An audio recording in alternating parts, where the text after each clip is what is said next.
Bonjour et bienvenue sur le plateau d'Intelligent TV pour le salon Solutions Libres et Open Source 2013.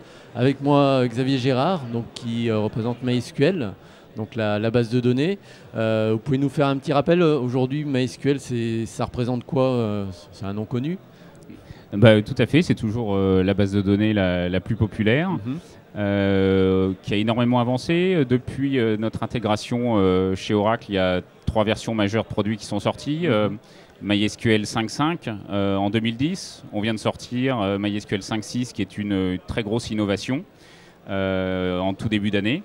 Et on a annoncé également le futur avec la sortie de la première Development Milestone Release de la version 5.7. D'accord. Donc ça c'est pour le produit le plus connu. Et puis on a aussi sorti les versions majeures de MySQL Cluster avec la version 7.2 et une prochaine version qui devrait arriver très, très bientôt en version production, puisqu'on a encore mis à disposition une Development Milestone Release de MySQL Cluster 7.3, donc dans la continuité de ce qu'on faisait depuis MySQL AB. D'accord. Voilà.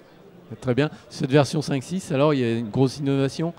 Oui, il y a une grosse innovation, toujours sur les 3 axes importants qui étaient je dirais les raisons de développement de MySQL depuis l'origine, sur la facilité d'usage, sur la performance et sur la fiabilité. Alors, ça va être un peu dur d'être exhaustif, mais parmi les choses qui ont été énormément améliorées, il y a des choses qui concernent l'optimiseur pour augmenter les cas d'usage de la base de données. On a des choses qui touchent à la réplication, qui sont beaucoup demandées dans toutes les grandes architectures du monde du web, sites de réservation en ligne, des sites de paiement, voilà, des organisations comme PayPal qui utilisent les technologies MySQL.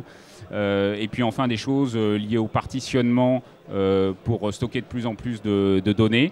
Et sur ce plan-là, et c'est une grosse tendance, MySQL se veut et se positionner sur les 2 mondes SQL et NoSQL, avec voilà, des API qui permettent de bypasser la couche SQL et de bénéficier de cette approche-là.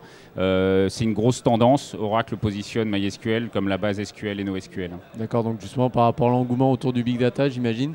Voilà, on a mis à disposition sur ce sujet-là comment dirais-je, une version avec un connecteur pour aller vers Hadoop qui était lié de l'annonce qui a eu lieu là, il y a quelques semaines à la conférence utilisateur MySQL aux États-Unis, avec la mise à disposition de cette première release de connecteur vers Hadoop, donc qui est un point important, je pense, pour beaucoup de monde aujourd'hui. D'accord. Aujourd'hui, donc la communauté MySQL continue de s'étendre. Ça représente combien de contributeurs ou de personnes, d'entreprises qui tournent autour de... La communauté MySQL continue à être animée, à se développer. On voit que c'est extrêmement riche, hein, on en parle beaucoup sur le salon. En ce qui concerne nos équipes, pour vous donner une idée un petit peu depuis 2 ans de l'évolution de cette équipe et donc de ce que ça projette en termes de capacité d'innovation.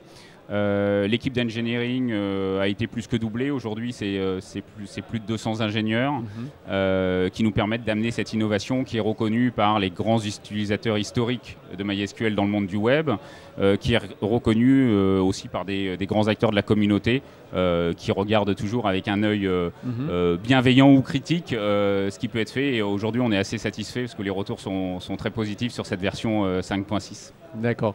Un site web ou des sites web, on peut retrouver toute l'information autour de MySQL? Oui, alors le premier, c'est mysql.fr.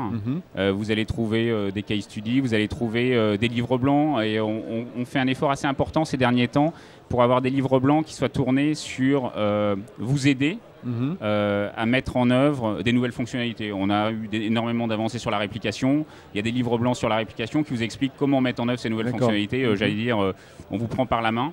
Et n'hésitez pas à les télécharger, à aller voir sur ce site-là. C'est le premier site de référence que je recommanderais, en dehors du site devmysql.com où vous allez trouver tous les binaires et les futurs produits, qui est aussi un site de référence. Très bien, écoutez Xavier, merci beaucoup pour ces news sur MySQL. Merci beaucoup, bon salon et puis à très bientôt. Merci beaucoup. Au revoir. Au revoir.